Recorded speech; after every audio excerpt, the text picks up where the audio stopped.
Alors, de retour avec vous sur YouTube, chers amis, en ce lundi 6 janvier 2025, 10h46 heure du Québec. Merci d'être abonnés, merci à ceux qui ne le sont pas. Merci à ceux qui m'envoient des liens, des messages. D'ailleurs, je vais vous en partager un de Zébulon la Bulle, qui est toujours fidèle et qui m'envoie beaucoup de liens très, très pertinents. Merci Zébulon, merci à tous ceux aussi qui m'en envoient. Souvent, j'en partage, mais je les lis tous. Ça, c'est sûr. Merci à ceux qui vont commenter la vidéo. Dites-moi de vous regarder, partager la vidéo, écraser le petit pouce en l'air. On vit une époque complètement hallucinante, une époque qui tu peux comparer avec rien qui a été vécu. On vit nos moments bibliques, on vit nos moments historiques à nous. Et c'est pas fini, ça fait juste commencer. Le 20 janvier, Trump va être assermenté. On l'espère, si on se rend jusque-là, il va y avoir des changements majeurs. C'est sûr qu'il y a une lutte. Je peux te dire une chose extraordinaire de pouvoir entre le bien et le mal. Tu n'as pas besoin de vraiment être religieux pour ça, là, de te rendre compte de ça. Et c'est une lutte aussi plus profonde qu'on le pense entre l'Empire romain et le nouvel empire, celui qui émergeait depuis 250 ans, l'Empire américain, ou de l'Amérique, ou de ce nouveau monde, de ce nouvel ordre mondial. L'Empire romain a régné pendant 500-600 ans au moins, et peut-être plus, avant celui de l'Empire catholique. Quand l'Empire romain s'est effondré, l'Église catholique a été créée. L'Empire romain est toujours là, avec un nouveau visage, l'Église catholique, qui a dominé et maîtriser et contrôler l'Europe depuis, avec tout ce que ça implique. L'Europe a été contrôlée par l'Empire romain / l'Église catholique / le monde aussi, l'Amérique latine et tous les autres continents, ou presque, ont été dominés par l'Empire romain. Souvent, on va t'attribuer aux Juifs, qui est une diversion, toutes les malaises du monde, hein, mais c'est l'Empire romain, l'Empire catholique qui domine tout. C'est eux qui ont fondé la plupart des pays que tu connais aujourd'hui, de la façon dont ils sont menés, en Amérique latine, entre autres, par surtout les Jésuites. Ici, ça a été développé, contrôlé par l'Empire catholique romain. Et là, tu as une grosse guerre, naturellement. Si tu vas sur le dollar américain et tu prends un dollar et tu vas du côté verso, tu as une pyramide avec le fameux œil qui voit tout, le grand œil puissant. Et tu as deux espèces de phrases en latin, et une en bas de la pyramide qui dit « Nouvel ordre mondial » et celle du haut « Notre entreprise a réussi ». Et c'est là où on en est. On est dans une grosse guerre entre deux espèces d'entités, je ne sais pas comment les appeler, qui luttent pour cela. Tu vas voir une extension de ça, une intensification de ça avec l'arrivée de Donald Trump. Maintenant, beaucoup de choses se passent aussi au niveau géopolitique, beaucoup de guerres, mais il ne faut pas que tu oublies que chacun est assis sur son trône et contrôle son monde, mais il y a une lutte pour le contrôle global en ce moment.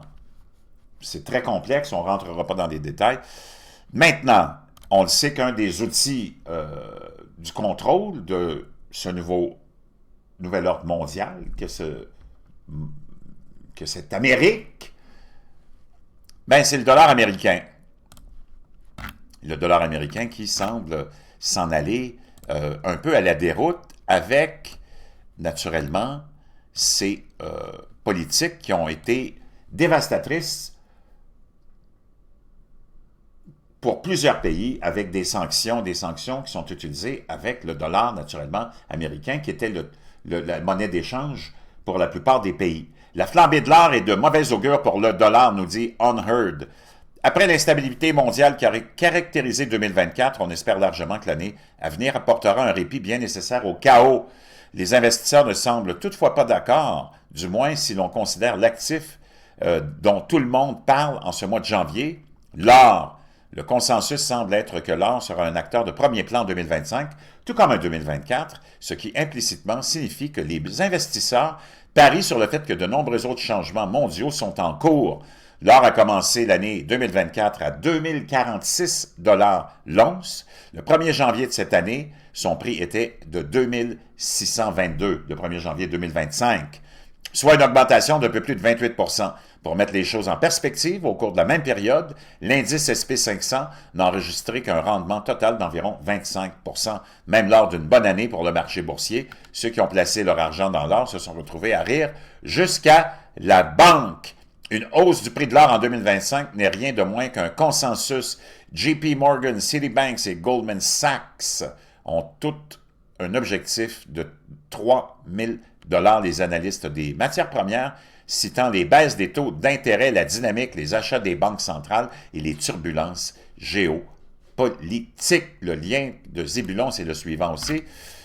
La dédollarisation dans le monde. Le nombre de pays sceptiques face au dollar a dépassé le nombre de ses partisans. Cette infographie montre quels pays se sont, à un degré ou à un autre, engagés sur la voie de la dédollarisation de leur économie nationale. Les pays en mauve, c'est ceux qui s'opposent ouvertement au dollar. Tu peux le voir qu'il y en a de plus en plus. Le Brésil, la Russie, la Chine et tout le continent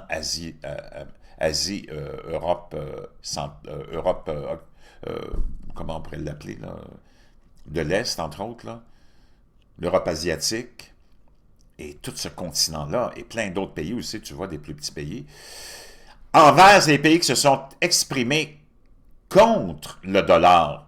Il y en a plusieurs, là, on pourrait dire, je ne sais pas, en plutôt mauve très pâle, c'est des pays qui œuvrent pour renoncer au dollar dans les échanges ou limiter sa circulation dans leur marché intérieur.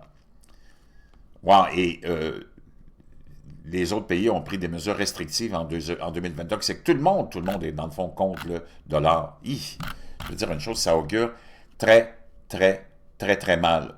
Je te laisse avec une petite nouvelle aussi intéressante, parce qu'on s'en va dans la géopolitique des plus hallucinantes, là. Et il y a cette nouvelle qui est tombée, j'essaie de la trouver, j'ai tellement de fenêtres d'ouvertes. On le sait que la Chine s'enligne pour aller chercher Taïwan, ça va être un élément crucial aussi, on ne s'en va pas chercher Taïwan du côté de la Chine pour libérer les Taïwanais de quoi que ce soit. On s'en va chercher Taïwan parce que c'est un pays stratégique pour les nouvelles technologies et surtout les minéraux dont on a besoin. Crainte de sabotage chinois alors que le câble sous-marin est coupé au large des côtes de Taïwan.